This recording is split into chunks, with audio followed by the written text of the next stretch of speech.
Good evening, welcome to the latest live edition of Last Bell Boxing, joined by regulars Harrison. How you going, Harrison? I'm good, Carl. You all right? Living the dream. Orkan, how you doing? I'm all good, thank you, Carl. Brilliant. So,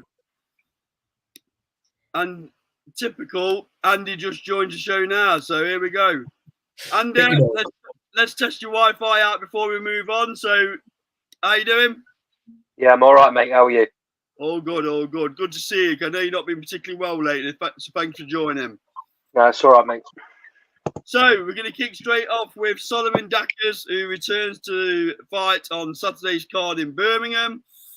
I'm going to come to Harrison first on this one. Break us down the fight, Harrison, and where does Solomon sit at the minute in your heavyweights domestic club? He's not top 3, I don't think. The 3 would come to mind very quickly before I thought about him. I think he's at a good level. I think he's fighting probably about the level. I'm glad that he's not been put in some sort of like extremely ridiculous, unnecessary fights by Queensbury that would ruin his career before he even gets started. He's still young. He's undefeated. He's a bit immature in some of the stuff he does, but he'll come on as a heavyweight, and I think being with Queensbury is going to help him now. Not too many fighters you see defect, especially heavyweights from Matchroom, but he's one that we need to see probably improvement from each time out, and making an English title defense here is exactly what we want to see. We want to see a bit more from him, just a bit more scope, really, just a bit more interaction from him in the ring. I want to see more activity, more output. Last couple of fights, he's been a bit under par, I'd suggest. He just isn't showing us that he's got that big sort of heavy power you want to see from a domestic heavyweight. We've got a lot to work with, but I think this is the type of fight he can look good in.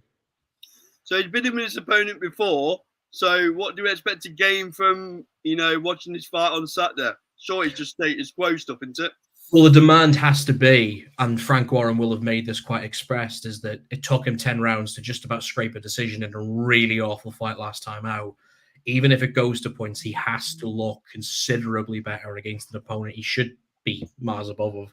I didn't know too much about Michael Webster before he took the Solomon Dackers fight first time round, but he performed quite... I thought he boxed quite well, actually, Michael Webster, but Dackers has to believe he's just a little bit too good at this level, to be completely honest, and we'll see on Saturday night. He'll be looking for an early knockout. I just want to see improvement, really. I don't want to put heavy pressure on him. I do demand a little bit more from him. Okay, thank you very much. Coming to you, Orkan. Give us your breakdown of Solomon Dackers and how you think this fight's going to go. I haven't checked his opponent that good. So, but I think Solomon Dackers, for me, he's maybe around third or fourth in heavyweight in England. So I will go with Dackers' late stoppage. Okay, thank you. And coming to Ander, Solomon Dackers has got to start showing what he's made of, right, to get in this mix. Yeah, and unfortunately, mate, he was really poor last time out. It should have been, with all due respect to Michael Webster, it should have been routine, and it wasn't.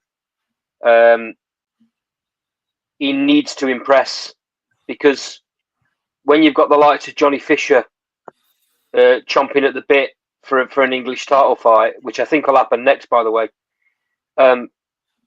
Solomon's got to improve drastically, because otherwise, I've already said on previous shows, I think Johnny Fisher's the most improved heavyweight in England.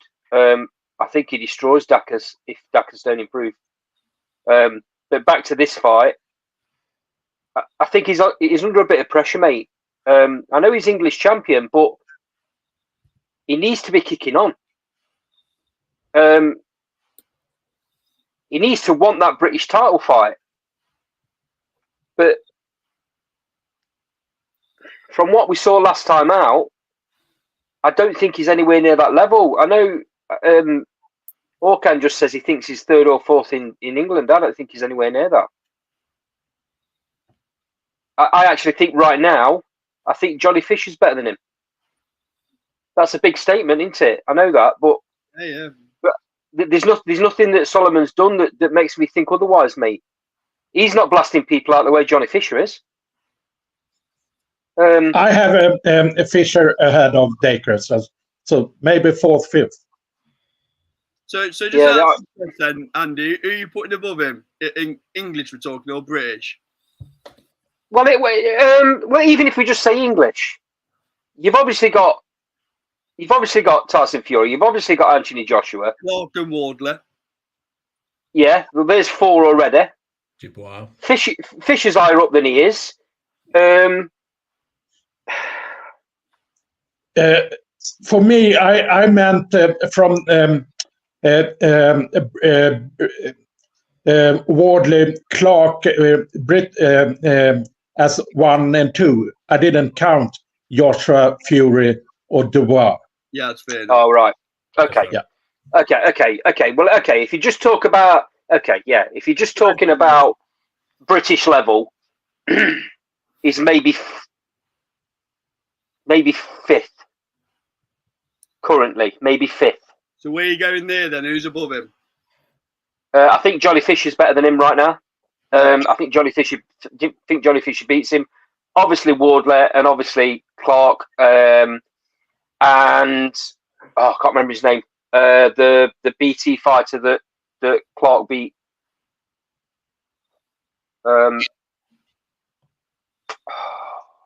It's gone straight out my head, boys. I can't remember his name. You got Adelaide? Adelaide. Yeah, Adelaide. Adelaide's better than him, so I'll put him 5th maybe. But he needs to drastically improve, Cole. Honestly, for me, he's not shown anything in his previous 3 or 4 fights that make me think he can push on to that British level. You know, we've talked to his management team quite a lot on this show, and they have really high hopes for him. He must be doing lots in the gym that he's currently not showing on fight night. Yeah, I worry about his pop. I'm not sure he's got any pop. He's a very smooth fighter. Don't get me wrong. Can't argue with his skills in terms of sweet science, but you need a bit more on that, don't you? Especially towards the upper echelons of the heavyweight division. You're gonna need to keep people off you, and I worry he hasn't got the pop. Even at British level, Carl, if you can't get the respect of your opponent at heavyweight, you're in for a really hard night. Fully agree. So moving on then. So this is quite an interesting one. So obviously Zach Parker, Jack Armfield. I'm going to come to Orcam first on this one. I understand this is Zach Parker's gone up a weight, so that would be quite interesting to see. Give us your thoughts on this fight, Orcam. I'm pretty much unsure on this fight. I haven't checked Jack Armfield a lot. I haven't watched him. To be fair, that the Queensbury shows is not on in Sweden. Right. So I can't see the Queensbury shows. So that's one reason. But Zach Parker, I have seen a lot of. I was at the O2 when he John Ryder fight. Yeah. So I will say Zach Parker on a close decision. Okay, moving to you, Andy. Obviously, we followed Zach Parker for a while, just down the A52. I know you're quite a big fan of him. Yeah. Give us your thoughts. Yeah, I think Zach Parker has been very impressive in his pro career so far. Obviously, apart from the last fight out where he broke his hand. Not the last fight out, the fight before where he broke his hand. I think he's getting to a point in his career, Carl, where he's got to push on.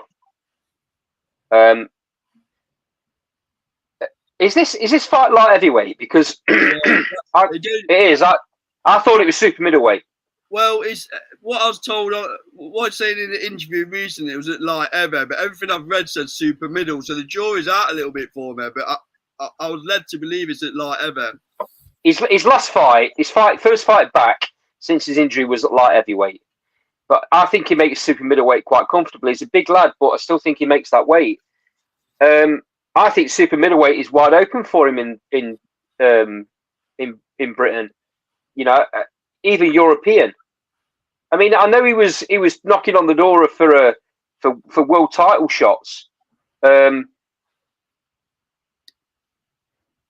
mean, that fight with Andre that never happened, that dragged on forever. That didn't help him. He was. I think he was out of the ring for almost a year. That stalled his career a little bit, in my opinion. I think he's very skillful, and I think he's got some pop. But I think he has to push on now. This ought to be the last fight at this level, and he's got to gamble, mate, a little bit. I think fights, but having said that, Frank Warren's got to back him. Frank Warren's got to make them fights, and I'd be looking for a big American name. Well, it's interesting, isn't it? Because we're gonna come on to Echo Esserman and also Ezra Taylor, but he's got more than enough fighters to have a good East Midlands card. I don't know why it don't happen, Carl. We say this all the time on this show. Echo was sat as Commonwealth, British, and European champion, and never fought in Nottingham on his own show. That's just a travesty, in my opinion. Especially when you've got the likes of Ezra Taylor as well, coming from Nottingham, and Zach Parker coming from down the road in Derby. They'd have sold the arena out just on those three, I'm sure, or very nearly sold it out. Yeah, Zach's got quite a good following. Echo's profile in Nottingham needs to be better, but he's not going to get that profile if you don't fight in Nottingham. He must look over at Leigh Wood's profile and wonder what if, right? Because time's running out for him as well, age-wise. I don't get it, mate. I just don't get it. He was beaten. Yeah, he was beaten last time out. I get that. I understand that. Yeah. But if he's going to push on, I mean, this is for the. We'll come on to Echo in a little bit. But that's for a European and English belt. You know, he needs to push on to that next level, in my opinion. But he doesn't look like he's going to get that back in. And I'm a bit nervous that Zach Parker's going to fall into that same rut of not getting the back in that he needs. Yeah. Harrison, coming to you. Jack Arnfield fights in my neck of the woods. He's around here quite a bit. He does Preston, Blackpool, Manchester, that kind of area. A couple goes with the British title. Up short. It was at Tommy Langford 5-6 years ago. It was 2 for him. That's it. And tickets are flying out. It's a good fight for Zach Parker to sort of make that Tyrone Zouge disappointment look a little bit better, I think, because I think when Jack Arnfield has got up to this level in the past, he has struggled a little bit. I would like him to cause a bit of an upset, obviously, but I can't really see it, to be honest. So this is important for Zach Parker. I echo your sentiments as well about that need for a Nottingham show from Queensbury. It's been far too long coming, and they've had their chance and probably blown it now. You've seen Matchroom do it with Leigh Wood, so I can never really get my head around that one. But Zach Parker being a Derby lad, he'll have a couple in that arena on Saturday night. This fight makes a lot of sense, I think, at this level. Is he going to get another big shot at 168? It's really difficult to see just with the landscape of the division how he does. He's going to have to go to America. There's no way that you're going to call over whoever it might be, David Morrell, Edgar Berlanga, whoever it might be. They're not going to come over and fight him, are they? Just financial sense. So he's either bound for Saudi or America after this fight, hopefully. But he should take care of Jack Arnfield pretty well here on Saturday night. Cheers, Darren. Coming to Daz. Good evening, Darren. Thanks for joining. All right, mate. All right, all good. So what are your thoughts on Zach Parker versus Jack Arnfield? I think Parker should win comfortably. If he's got any plans, to do what he wants to do, should be dealing with Jack Arnfield. No disrespect to Jack Arnfield. But he's sort of like a bit of a forgotten man at the minute, Zach Parker, isn't he? people seem to have sort of forgot about him. So he's got to make people. To me, he's got to make people sit up and take notice again on Saturday. So what's your prediction?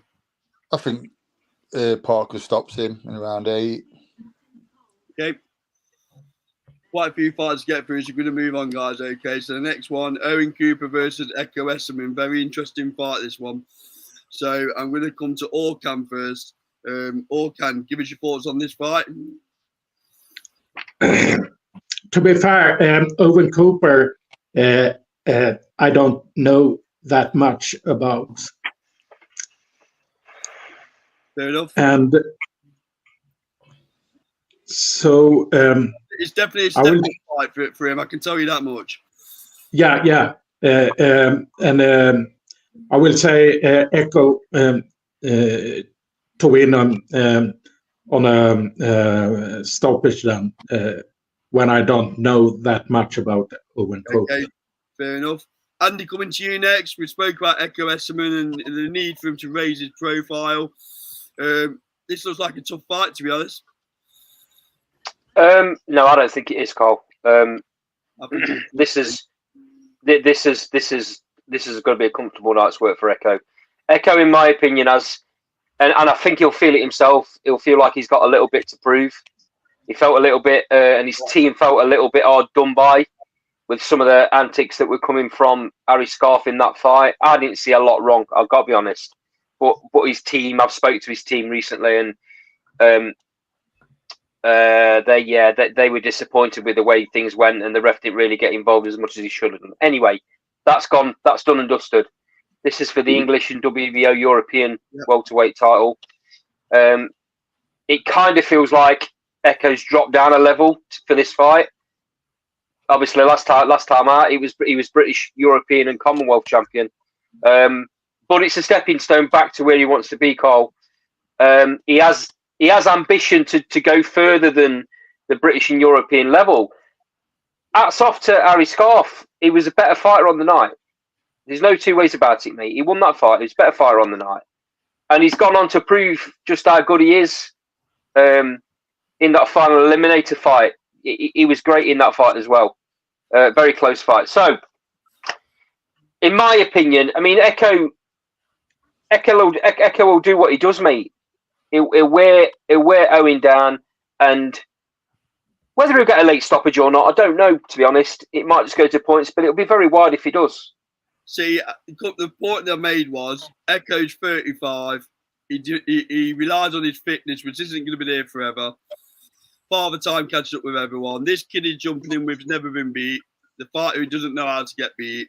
So I think it could be a recipe for disaster.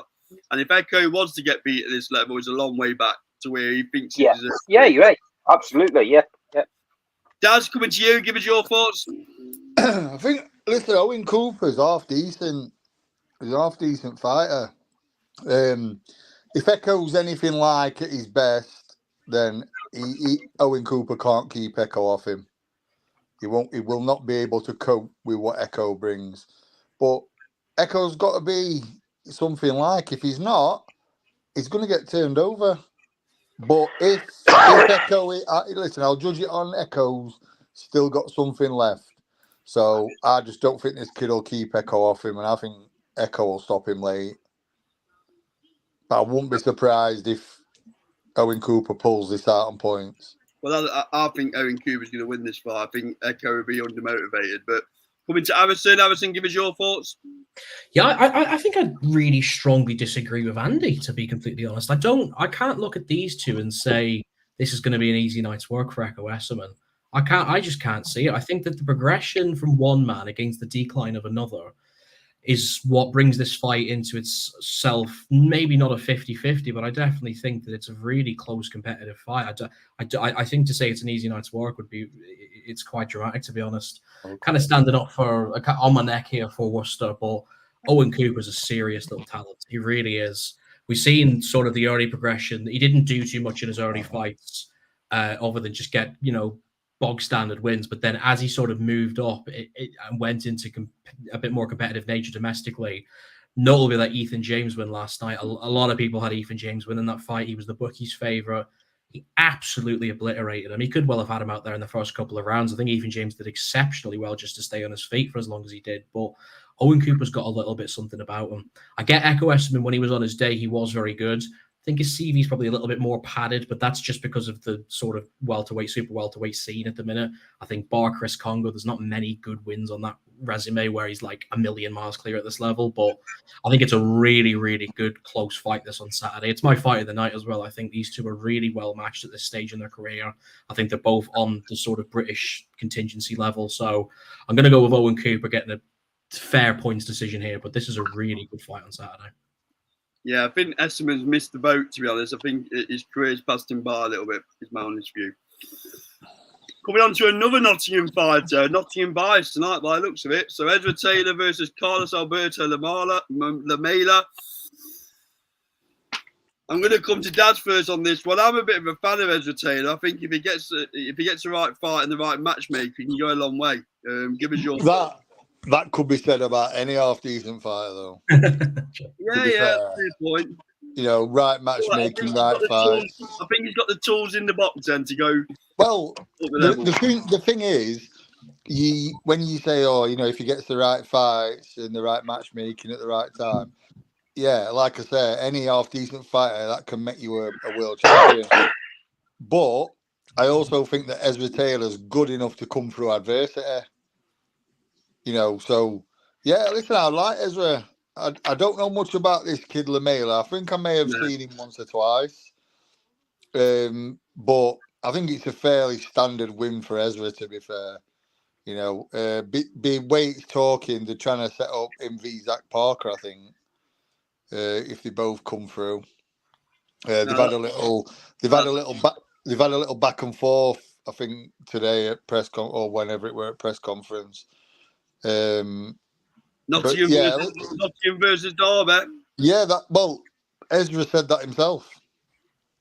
So, I like Ezra Taylor. I think he's got a bright future, if I'm honest. So, I mean, listen, without knowing much about Lamela, I presume he's going to be quite tough. So it's either going to be late stoppage or points, I think. Harrison? Similar comments, to be honest. I don't know too much about his opponent, but there's been some bright little steps from Nottingham's finest, Ezra Taylor. I think there's been some good, sharp signs from what we've seen early. Look, it's too early to go and talk about him being, this and that, and can he win British European titles? Look, we'll see down the line. He's been pretty well managed at the minute by Queensbury. I've had the chance to see him a couple of times down at York Hall too. Good little fight. Has he been well managed, Joe Harrison, in terms of profile in his own town? Patience, give him a bit. Well, but then you don't put the Queensbury don't do cards in Nottingham because they don't feel like they can sell the cards out. But surely he should be building his profile by bringing him to Nottingham. There's some small venues in Nottingham, right? He needs to be bigger. There needs to be worth for that. I think the only small venue that Queensbury are ever going to use is York Hall. To be honest, I don't really see them going and doing 1,000-seater arena in Notts if they can go. I just worry, Harrison, that we're going down the Echo Esserman route with him, if I'm honest. Where a lot of fights in London, the Notts fight fans don't get behind him. Oh, and yeah. Here we go again.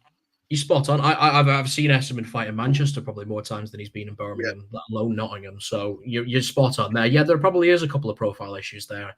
I'm probably being more from the narrative of the way he's been in his fight so far, like that sense of management where they've not taken too many risks with him. They've allowed him to get a lot of experience. I'm not sure what he was like as an amateur, but he doesn't spring to mind as someone I knew. So I think that there is a bit of patience there, and I think on Saturday night there should be another good early KO win for him. Orkan? Yeah, I know something about Lamela. He fought in 2022 the Swedish prospect Kostas Nanga. Kostas won KO third round, and Kostas is a 12-0 on his record at light heavyweight. So if Estra is, I think Estra knocks Lamela out really early, third round, like Kostas Nanga did. Fair enough. Andy, give us your thoughts. I can only echo what you've said about profile. I get what Harrison's saying as well. I quite like the idea of the Nottingham v Derby thing. That if it's very smart that from Ezra Taylor and Frank Warren, if that's what they're going to do next. No good in your call though, right? Well, it won't happen in York, or will it? Will it? No, of course it won't. Of course it won't. In my opinion, what they should do though is build that for end of the year, even mid to early next year. Build it, because all the football fans will get behind that, because it's not to be Derby. Half the time when it comes down to football fans going to boxing, it's a tribal thing about football, not necessarily about the two fighters that are going to fight. All they're bothered about is one of them's from Derby, that's a Derby fan, and one of them's from Nottingham, that's probably a Forest fan or a Notts County fan. Yeah, I've got a bad feeling that will land halfway down a card on a big card in London at the O2 or something like that. Well, if it does, mate, if it does, then there's no hope for Frank Warren getting behind Ezra Taylor in the East Midlands, or Zach Parker in the East Midlands for that matter. Zach Parker's had quite a big profile at times. They were on about doing Derby's new stadium. If he was going to get a world title shot, they were on about Derby. Yeah. And then all of a sudden now, it doesn't look like he's being backed. So, yeah, I do have concerns. But take a chance. Have one show in either Nottingham or Derby, even if it's in Derby. Ezra will get the Nottingham following because it's Nottingham v Derby. More than necessarily boxing fans, it'll be like Leigh Wood gets. He gets a massive following from Forest. I wouldn't want to see it next. I wouldn't want to see it next because I think Ezra probably needs a couple more fights to be ready for Parker. And that's just experience. The experience of Parker versus the experience of Ezra. But he's got so much talent. I just don't get it, mate. I scratch my head every time we have this conversation. I know Frank is very loyal to having shows in London. I get that. It's what he knows. He's comfortable there. It's his base. He puts these on in Birmingham because he seems fairly comfortable having shows on in Birmingham as well. I just don't get it, mate. You just don't seem to want to take the risk. I mean, why is Nathan Heaney not fighting at Stoke? For example.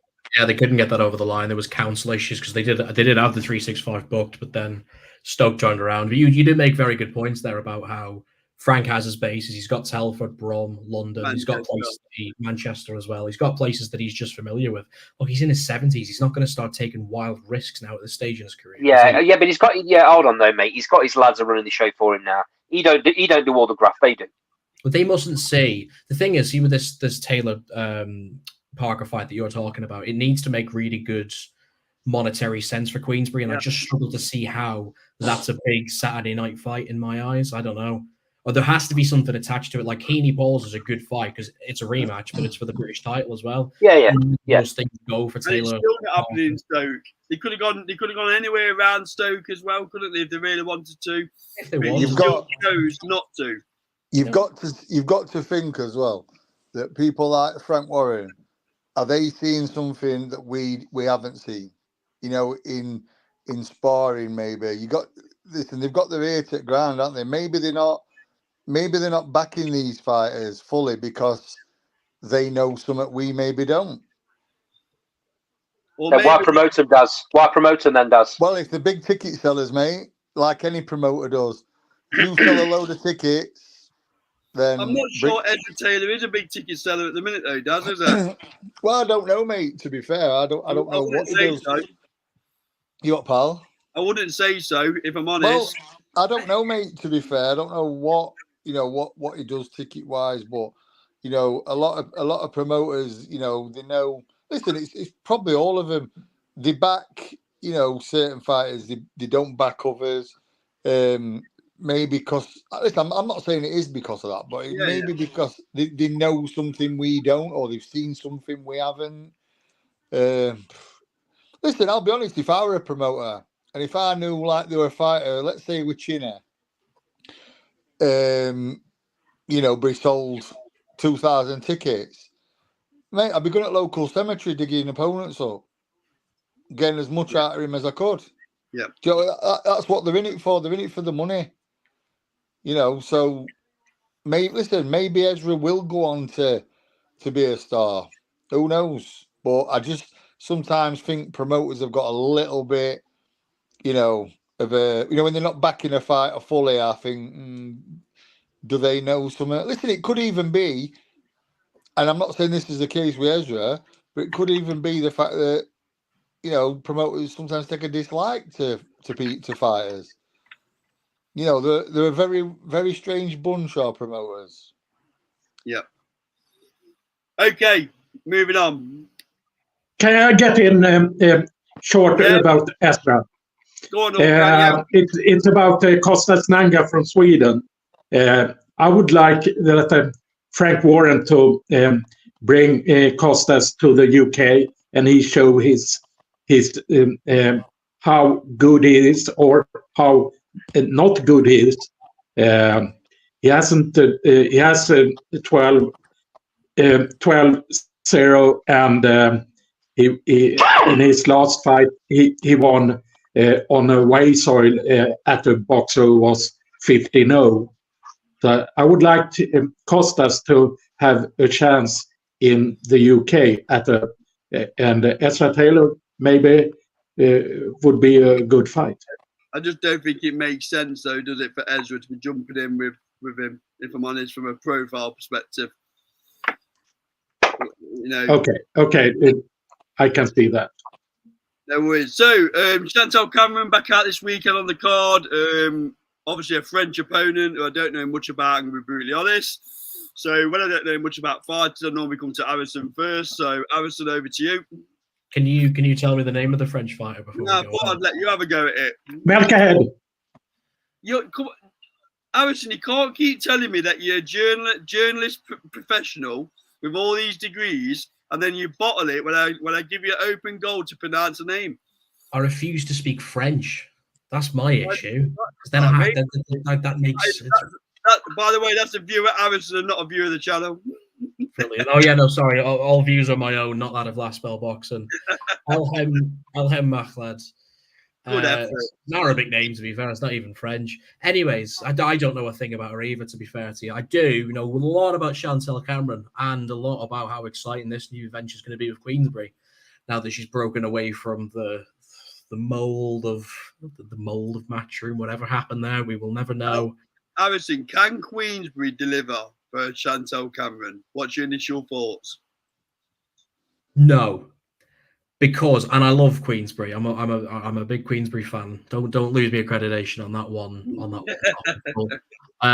Their issue has been, and we talked about this last week, how diluted their presentation is with female boxing really concerns me. Other than her, Raven Chapman, and a couple of others, there's no massive names. There's no world titles or anything. They had Nicola Adams at the start, and that was a real trailblazing moment whenever women's boxing got big time professional. But they didn't really build on that, in my opinion. They just didn't seem to do too much.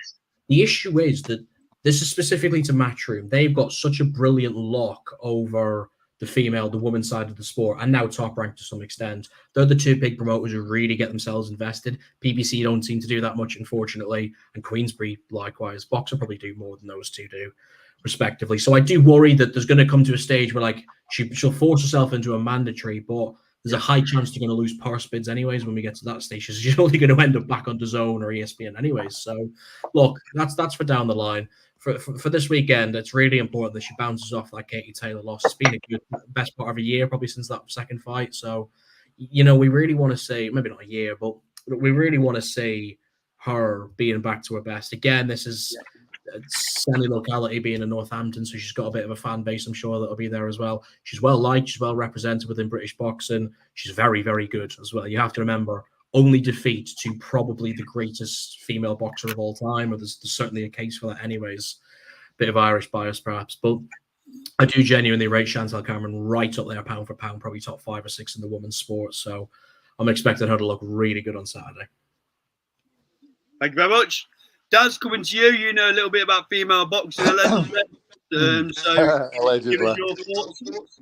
Well, Macaulay, she's actually managed by a friend of mine, and my partner in crime training, Ebony. To be fair, Brian. She's managed by Brian.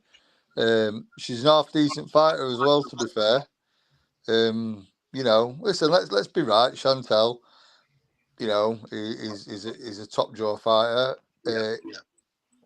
But she's got to be something like, not just, to look good, but I think for herself as well. Listen, if she's not at her best, it could become a tricky night, to be fair. But you've got to favour Chantal, to be honest. But like I said, if she's not at her best, it could be a tricky night. I'm a little bit puddled with Chantal, to be fair, as to why she left Jamie Moore and Nigel Travis. I know she's come out and said she needed a freshen up, and I don't understand it. Do you know what I mean? It's, she's gone to a totally different style of gym. Why would she want to change her style, for one? I just think, I don't know. I don't know. I'm a bit baffled by it. But if she felt that was the right move, then as the fighter, she's got to do what she thinks is right. But I just hope that, the trainer change and this a style is, they don't try and change a style too much. But no, it baffles me why she left, to be fair. It just seems like one of them first blip and let's blame the trainer, and it's a bit same old. Yep. And so coming to you, obviously a lot of change, like Daz alluded to, change of promotion, change of trainer. Give us your thoughts about Chantal. Are we going to get a 2.0 version of Chantal Cameron? Hopefully so, mate. I'm a massive fan of Chantal Cameron, as you know. I think Chantal has probably got something to prove. I'm with Daz a little bit. I don't understand the switch, but the fact of the matter is she's done it regardless. We don't know what happens behind closed doors, do we? What's that noise? I don't know. It's not an echo. We don't know what's happening behind closed doors. So she's still sitting now with Grant Smith. I think anybody with any sort of boxing knowledge could get the best out of Chantal Cameron, because she's just excellent. I still think, even though she lost to Katie Taylor in that fight, that she's right up there as the best female fighter in the world. I think she had no choice but to move away from Matchroom, guys. I think she felt, when we disagree a little bit on this on the channel. I know we've had this conversation. I think she was really poorly treated in those two Katie Taylor fights. I don't think she was treated like the A-side at all when she was undisputed champion. And I think she feels that way, and that's why she's moved. Is it the right move to go to Frank Warren in Queensbury? I'm not sure. As what Harrison said about the lack of female fighters in the stable. I'm hoping that her name itself carries her into massive fights, Cole, because I'm not sure that BT are going to pull the fights out that she needs. That being said, this is for the WBC vacant interim title. She's clearly not going to get another shot while Katie Taylor's got those belts. It's not going to happen, because Katie Taylor don't want to go anywhere near her. Otherwise, that third fight would have got made straight away. she's going to have to force it, mate. She's going to have to force it. She's going to have to get herself into the mandatory spot and force the situation. It's for either Katie Taylor to have to fight her or to vacate the belt and let her fight for it against somebody else. As for this opponent... Oh, sorry, go on. Sorry, finish. As for this opponent, I think this is quite good matchmaking. Yeah, this fighter is decent. She's been in with some decent opponents, but at weights below. So, for example, she fought Baumgardner in 2023 before Baumgardner, kind of went off the rails a bit. She fought Delphine Pursoon in 2022. They were both at super feather. And the last two fights, I think, have been at lightweight. This is obviously super light. I think Chantel Cameron will carry too much power for her in this fight. She's been beat every time. Especially the style. Well, she's only lost twice, hasn't she? She lost to Baumgardner and Delphine Pursoon, and that's no disgrace. No, I'm not saying it is, but they're the only fighters she's fought at that level, though. Yeah, but that's no disgrace to lose to them two fighters. So she's a decent fighter. All I'm saying is because she's moving up in weight to take this fight, and the style that Chantel seems to be adopting right now, she's going to sit down on the shots. It's a gimme fight, this one. No, there is a competitive nature. Yeah, there is. Yeah, there is. I agree, Harrison. If there is. the UFC have chucked an interim at it, then they must both be quite well ranked, I think. Yeah. No, absolutely, mate. With the talent that she's been in with, you've got to give her some credit. But like I say, because she's moving up, I think Chantel's going to be a bit too punch a bit too heavy for her. Okay, Orkan, coming to you. I think this is a perfect fight for Chantel Cameron to face Ellen McCallum, who has been in, like you said, in lower weights against Baumgardner and Pursoon. So I think it's a good fight for Chantel and to be WBC mandatory. And we have to wait and see if she get her trilogy down the line in next year. Well, I think Chantel Cameron's going to walk straight through this girl. Too big, punches too hard. I don't agree with the element where you're saying it's competitive. I don't think it'll be competitive from the first bell. I think it's a gimme fight, a tick-over fight. I'm just hoping that Queensbury can land the right fights for Chantel moving forward. Harrison, sorry, Cole. Harrison, just before we move on to the next fight, were you going to disagree with something I was saying earlier on? Yeah, well, I subscribe to the idea that she might have been quite poorly treated in the Katie Taylor fight, so that she didn't feel like she was the A side. I can get behind that, and that obviously has to come down to the promotional aspect from Matchroom's point of view, where Katie Taylor's their golden girl. It'd be like, when Joshua was going to fight like another Matchroom heavyweight, it doesn't matter what sort of status the division's in, because AJ's Dillian White is a perfect example, because Dillian White was the British champion, wasn't he? And he was with Matchroom at the time, but because AJ was the Olympic gold heavyweight, he was the one going forward. Matchroom were, I really do believe that they really wanted AJ to win that fight. Come on, guys. Now 10 odd years down the line, but then Dillian White wasn't an undisputed champion, was it? No, but at the time he was the British champion, but he was being treated like the B sides. I just want. I think if we're trying to make a level of yeah, Katie Taylor thing. I think you said, or you alluded to the fact that Katie Taylor doesn't want that third fight. I disagree with that. I don't think it's Katie Taylor not wanting the fight is the reason that Chantel Cameron's not at Matchroom anymore. I think Katie Taylor will happily take that fight if it goes to purse bids. I don't see Katie vacating her WBC. If she defends against Serrano, I can't see where she'll vacate to not have to fight Chantel Cameron. I can see a third fight happening. I think we need to see it, really. Well, we do need to see Harrison, but clearly it wasn't happening, was it? Why did it not happen then? It was 1-1. It was 1-1. It was very well balanced. The first fight clearly went to Chantel easily. The second fight was close, that Katie Taylor won it. It was all balanced for that third fight to happen straight away. Why did they walk away from it?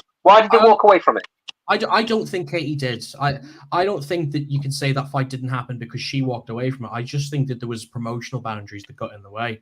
I think Katie Taylor will happily have that third fight, whatever banner it's under or whatever the AB side is. Katie Taylor's never turned away from a fight in her life. Get a stack of money. So like Serrano. I think it's $6 million. There's a reason. Agreed. Well, why she's taking Serrano rather than Chantal Cameron? Yes. Fair, yeah. She might explore that idea down the line. How many times Katie Taylor's going to fight now between retirement? I don't know. She could genuinely do the Serrano and walk into the sunset as the greatest ever, and none of us would disgrace that, really. Yeah. But I think as fight fans, we deserve to see that third fight between Taylor and Cameron because they were just two epic fights, weren't they? Yeah, I agree. I was in Dublin at both. I would like to see the third one. Yeah. Well, wouldn't it be great if that landed on the Saudi card? You know, trailblaze female fighting in Saudi. You know, what more fitting fight is there?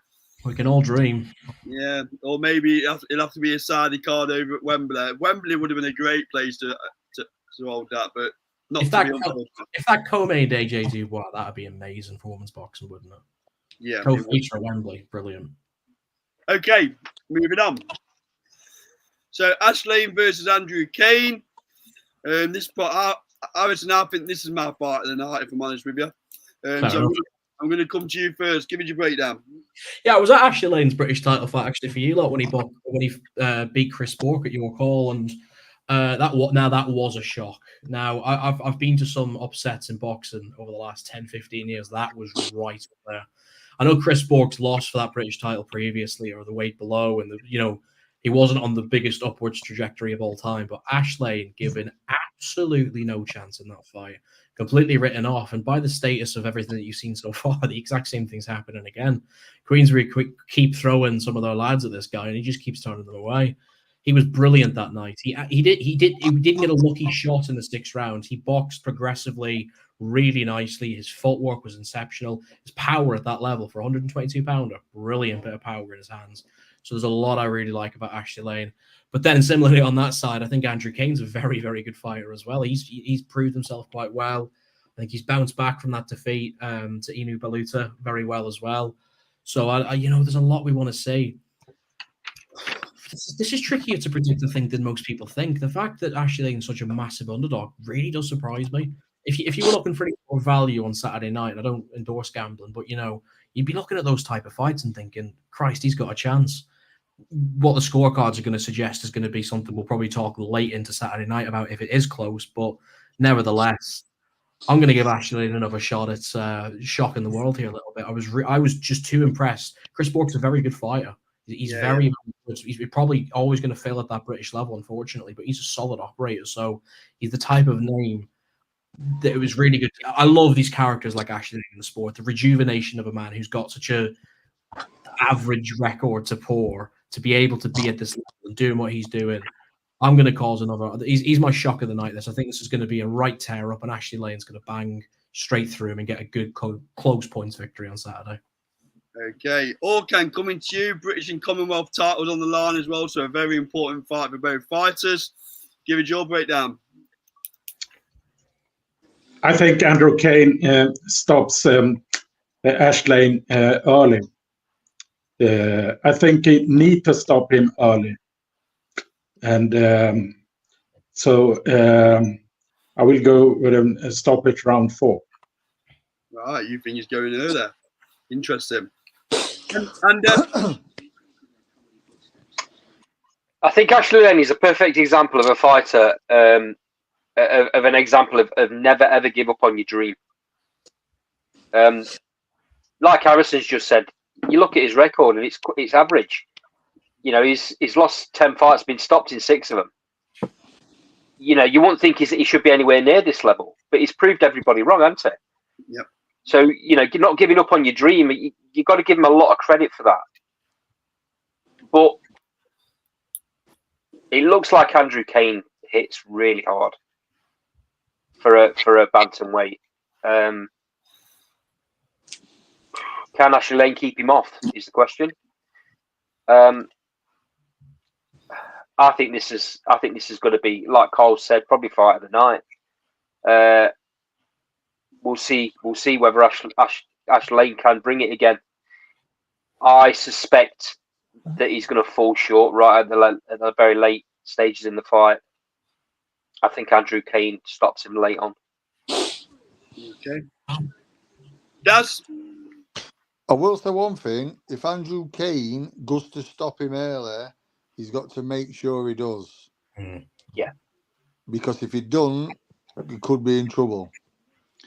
But listen, I think Andrew Kane's gonna beat him inside 3 rounds. If I'm honest, I think he's too strong, too powerful.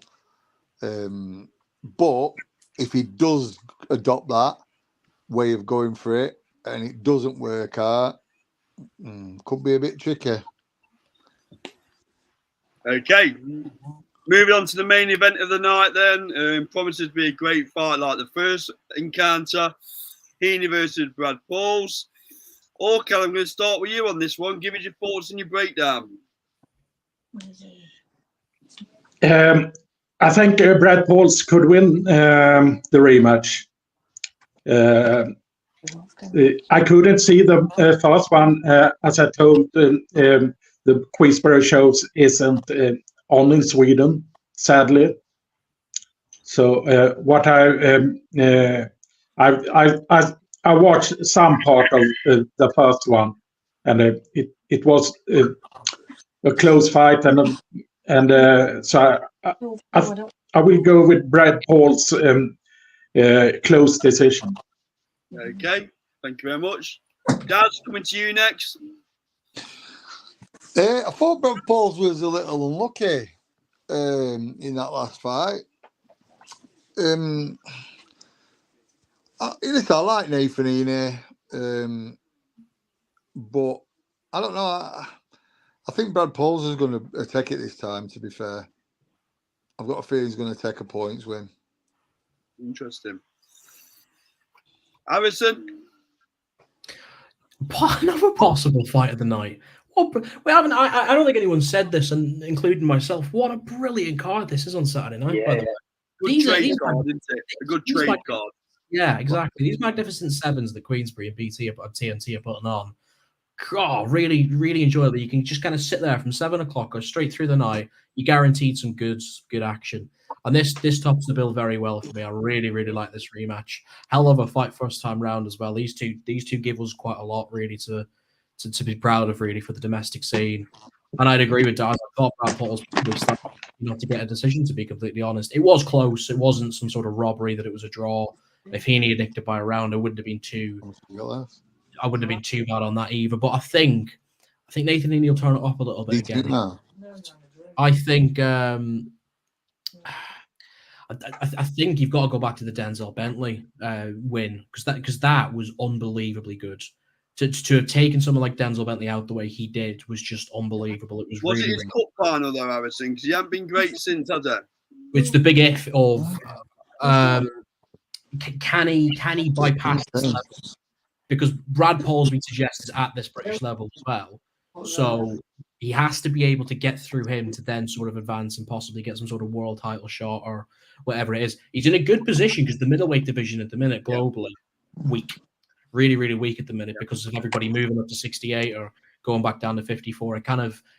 There is actually, people will laugh at this, there is a genuine avenue for him to get a world title shot in the next couple of years if he continues to keep winning fights like this, because he'll get a mandatory probably with the WBA after this. So, let's say it's going to be a really good fight on Saturday night, but I think Nathan Heaney will probably just come out of this on a points victory. Brad Pauls is dangerous. He's got really heavy hands as well, something I've noticed. When he punches, you see people step back a little bit, but Nathan Heaney's a bit of a maniac type character, isn't he? Like, he seems to thrive off getting hit, and it brings him forward a little bit more. That is dangerous, but it can also be very effective against these type of fighters. So up close and personal, I think Nathan Heaney will get points for now. Okay, and coming to you, lads. I think Brad Pauls was a little bit underappreciated, underlooked, if you want to call it that, in that first fight. And I think Nathan Heaney came in a bit undercooked. I don't think he was expecting to get what he got with Brad Pauls. I think he got one eye on a European title fight. think that was what should have happened. If he'd have come through that first fight convincingly, I think he'd have got Tyler Denny. I mean, I still think the winner of this gets the winner of Denny against Hamza Shiraz, which I think's been made for later on in the year, if I'm not mistaken. September, what? Shiraz versus Tyler? Yeah. September 21st card, isn't it, at Wembley? Yeah, of course it is. Of course it is. So, yeah, I think the winner of this will get the winner of that. And I think that the plan was Nathan Heaney would have been fighting Tyler Denny. But obviously Brad Pauls said, no way, mate. Very good fight this is going to be, mate. It's going to be very, very close again. There's no way either of these two fighters walk away with this fight or win it convincingly. It's going to be a very close fight. But I honestly, genuinely believe Nathan Heaney come in a little bit undercooked in the first fight. Yeah, I agree. I think he'll perform better in this second fight, and I see him coming away with a fairly convincing points win. Yeah, I think Brad Pauls overperformed and Nathan Heaney came in undercut, like you said, maybe one eye on a future fight. I don't think Nathan Heaney can perform that poorly again. So I think he's actually going to stop Brad Pauls late on, probably round 11, round 12. That's my prediction. Okay, moving on to a bit of last topic of the night, which is a bit of a rumour, and I need to stress this has not come from Leigh Wood's camp. This has not come from anyone official. I've been told this online. So, latest rumours are that Leigh Wood is about to fight Luis Alberto Lopez at Super Feather. So, thoughts? So, Harrison, I'll come to you first. If not Luis Alberto Lopez, who should Leigh Wood jump in with next? The winner of Kakachi Warrington. Go on. It's a good shout, but if you're Leigh Wood, you've got to be pulling your ear out, wondering how was the person you just smashed all over the ring got a world title fight before you? I'm amazed. I mean, I'll be honest, Andy. When Josh Warrington walked out on that press conference, I expected Leigh Wood to be walking out next because I thought all the dough that's on offer, surely that would have solved all the issues around I'm entitled to that, I'm entitled to this. But no. So, yeah. And obviously... I'm sorry to jump in, Harrison, but I've been waiting to talk about Leigh Wood for quite a while now. What else has the guy got to do? What else has he got to do to get what he wants to get? I mean, don't get me wrong. I don't want this to come out like I'm bashing on Josh Warrington because I'm not. I like him a lot. He's a real nice bloke. What a great deal! So's his team. What a great piece! What a great deal for whoever in Warrington's team got that over the line. I applaud him. He's an old man. That is a great deal for where Warrington is in his career, right? I've never said this on the channel, but go on then. I'm not going to say it now because I'm going to get the channel into a lot of trouble if I do. So I'm not going to say it. But it frustrates me because I don't understand what Leigh Wood has to prove. He's the one that deserves a world title shot at a second weight at Wembley. It doesn't matter where it is, Carl. It doesn't matter where it is. It's a big stage. Surely he deserves Warrington. I mean,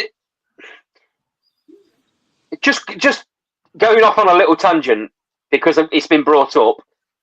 I don't see Josh Warrington lasting 3 rounds against Kakachi because he can't fight any other way than stand in front of somebody.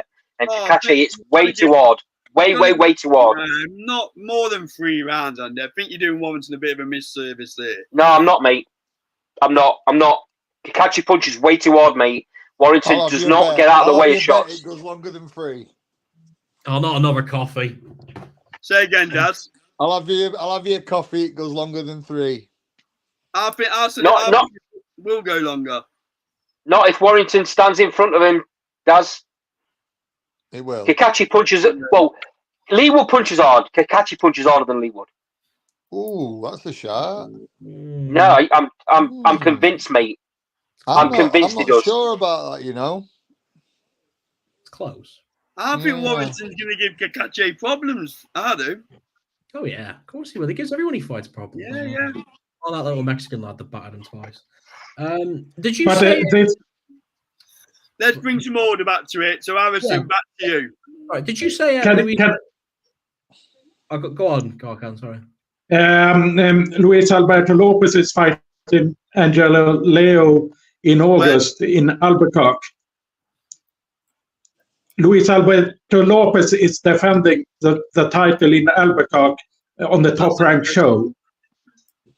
And if Luis Alberto Lopez loses, that fight is not on. So and the fight will be on as early as December. Well, it's lucky then, Orkan, that I said if not Luis Alberto Lopez, who do you think it's going to be then? I'll tell you what. Needs to fight. It's that simple. He just needs to fight. He does. Yeah, and I think that he wants too much money for a UK fight. Who? Leigh Wood. Yes. Did you say that he was going to fight Luis Lopez at Super Feather? That's what allegedly. We'll use that word. See, that's difficult to see because if you vacate your IBF, you don't get a mandatory at the division above. You don't. So that's a bit of a funny one because Kakachi is the IBF at 130. And it comes from someone who's in the boxing world, a journalist, I might say, who's quite credible. That's the only reason why I brought it up on the show. I don't see that being a bad thing, but the problem is if you're going to make Leigh Wood and Luis Lopez and it's not for a world title, the marketability is going to be really difficult to just have that as a standalone fight because Leigh Wood's been out of the picture way too long.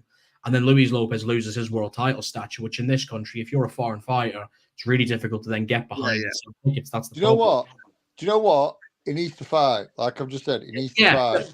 Bang on, right? Put him later on this year in V Cordina, winner of Kakachi. Cordina's done at 130. He's going up, is there? Yeah, he's going up. He's done at 130. I think Navarrete, he's talked about the fight for years. You know, maybe not the next one if he's been inactive a little bit, but Navarrete, Leigh Wood's a great fight. If he's not linked with Matchroom anymore, which I'm assuming he's not Leigh Woods. It's a bit of a messy he's a free agent. It's put in the public domain, isn't it? He's a free agent, but he prefers to work with Matchroom. So if he stays, if he stays as a free agent and he doesn't have ties, then the two top-ranked 130 champions, Robinson Conceição and Manuel Navarrete, they're the fights that he should be targeting because they're the easiest to make as long as you've not got the Matchroom link. He'll get that in the States because he's a good name. It was getting like Kell Brook when he was fighting Crawford and people like that. It's very easy to make those fights. I think they're quite marketable, and Top Rank would be happy to make those fights. I think the Navarrete fight is the best of the lot of them. I think the most realistic one's probably Robinson Conceição, who's just coming off that loss. The question is, Harrison, and you can understand it from both Leigh Wood and Josh Warrington, that at this stage of their career, they want the highest amount of money they can get to fight, which is why the fight between them, which is why the fight between each other has not happened, because by all accounts, they both want way too much money, according to Eddie Hearn. And if it had been at the stadium, if it had been at the City Ground, which obviously didn't happen for certain reasons, that fight would have generated the right money, and that fight would have got made. They can't generate the money. They can't generate the money in an arena, even the biggest ones. Only the biggest. It's unfortunate. Yeah, it's unfortunate. It's unfortunate because the rematch probably made sense. He's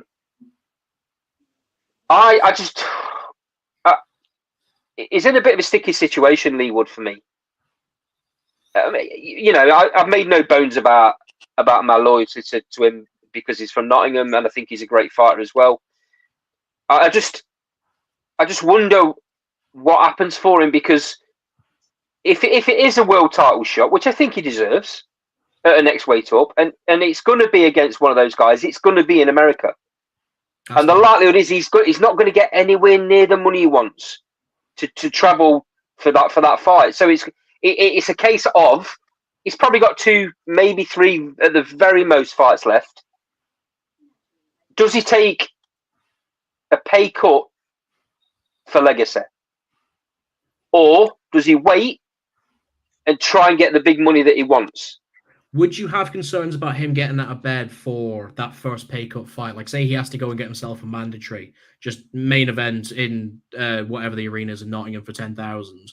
Won't make much money out of it, but obviously then it forces a mandatory for his second fight. Do you think he's got the motivation to still do that? Oh yeah, he's a fighter, mate. I don't blame Leigh Wood though for wanting the dough. No, not at all. Not at all. That's not what I'm saying, Carl. I don't blame him at all. I don't blame Warrington at all either. Motivation won't be a problem, because at the back of his mind, he's still got the possibility of a City Ground fight in the summer. Next summer, sorry. I think that's probably the only reason he's still fighting. If I'm being honest, I don't know that. I haven't had that conversation. But from an outside point looking in, he's desperate to fight at the City Ground. That's really his motivation now, mate. Yeah. Is to get that legacy fight because it's not been done. It's not been done. It wasn't done by Carl Froch, and Carl Froch was a massive. I think for 12 fights in a row for world title fights. Mm-hmm. He never got that chance. He never got so Leigh Wood wants to be that man. And Sure. because of his ties with Forest, because of our loyalty is to them, it's disappointing it didn't happen. Yeah. I think that's the only thing that he's probably still targeting, like longer term. Yeah, I completely understand that, and I agree with you. I don't think that fight's gone yet. I know, obviously, we had this summer in mind for him last year after the Warrington win. That that was kind of where we were headed with this entire thing. He was going to get his fight at the City Ground, and I think he definitely can. But I do think he has to get behind a promoter again, because if you're going to do 30, 40 odd thousand at Notts Forest, you can't do it on your own back. He's got to sign some sort of promotional contract with Eddie, with Frank, whoever it might be, because I don't like this free agency stuff. It's time wasting quite considerably. Like Daz said, he's bang on. He's got to fight, and he's not going to fight on Leigh Wood Promotions, is he? He needs to be on a Matchroom or a Queensbury show ASAP. He just needs 12 rounds behind him. It's been a while, hasn't it? A year probably. Yeah. It's been a while, which is why I was a bit shocked. Like I say, I'm not digging at Josh Warrington at all, but I was shocked that he was the man that got that shot against Kakache, considering he lost the fight. But obviously, if he's still signed to Matchroom, they've got more. They've got to have more loyalty to him than they are to Leigh. If Leigh's a free agent, as it seems he is. Yeah. I weren't that shocked that the Josh Warrington got the Kakache fight. I just think that marketability for a card like that, where you've got to sell 90,000 bloody tickets, you've got to get as many down from Leeds as you possibly can. He'll have a good couple thousand at Wembley. He really will. So I understand marketably why Josh Warrington got that fight. I don't agree with it. And Josh is an old friend. I've gotten on well with him over the years, but I don't think he should have got the fight. But I understand why, and I'm sure a lot of people do as well.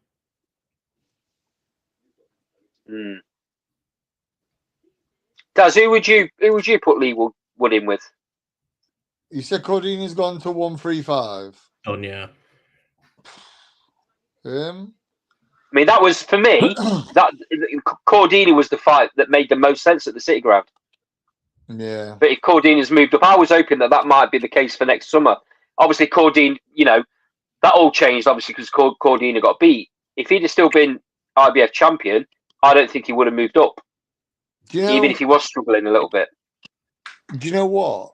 I think, Navarrete will probably be the fight that we all said, but wait for how long he's been out. I'd even I think he should even take a 10 rounder.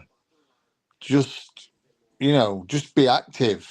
Just get some Yeah. rounds behind him. Look, they did it with Conor Benn, so it's not, they could very well do it. They could just give him, any old name just to get him a couple of rounds. Yeah, just get him in and get him, listen, put him in it. Find someone tough, half decent, and just let him get some rounds under his belt. If he takes them out, it's a win-win. He stops someone who hardly gets stopped. If he goes full 10, the guy hardly ever gets stopped. He's got 10 rounds in tank. Yep. But he needs to fight, because if not, I think it's going to have an effect on him, and a bad effect. Yeah.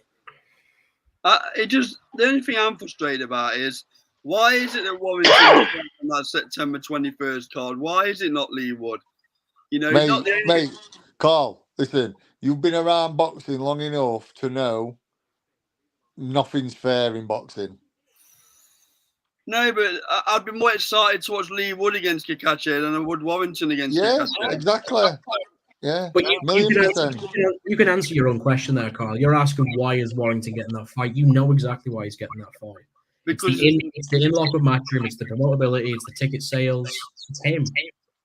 But I know Josh Warrington shifts tickets, don't get me wrong. But he's not the only fighter to maybe go fight by fight deal with Matchroom, right? How many times Eddie Hearn said I do a lot of things on the handshake? Mm. So if you believe everything Eddie Hearn says, you don't. I know. I'm just frustrated with the fact that Leigh Wood looks like inevitably he's being left on the shelf, right? Listen, I've got a fighter myself who's being left on shelf. Yeah. I know. I know the feeling. It's frustrating.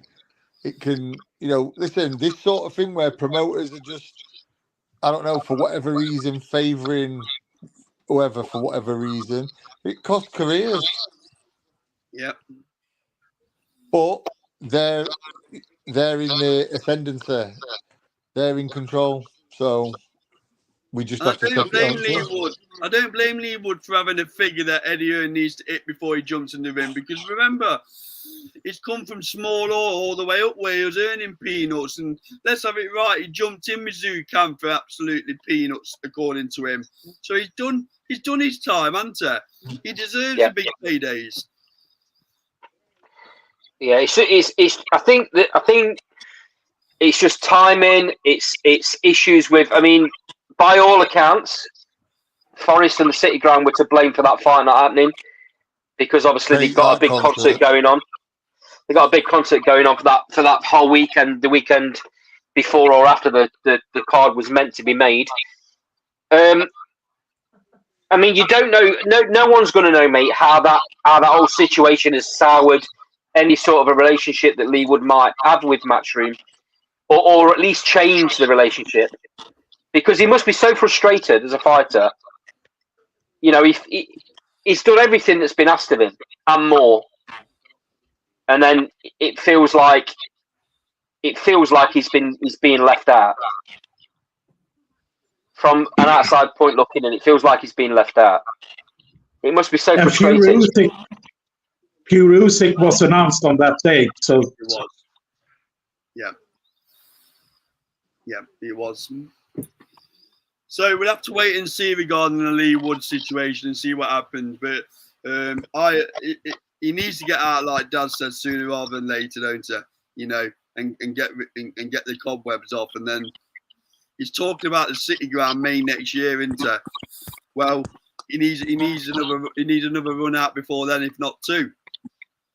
And he also needs a dance partner to sell the ground out. He does need a dance partner. You're right. And a good undercard. So, okay, I'm going to bring the show to an end there, guys. Hour and 14. So, Daz, thanks for joining. Much appreciated. Harrison, thank you for joining, fella. Pleasure. Orkan, much appreciated. And thank you. Thanks for joining. This has been Last Ball Boxing. Proudly sponsored by LW Liftings and SC Travel. Same time next week, Thursday, 7 p.m. Have a good week, everybody. See you later, lads. Cheers, guys.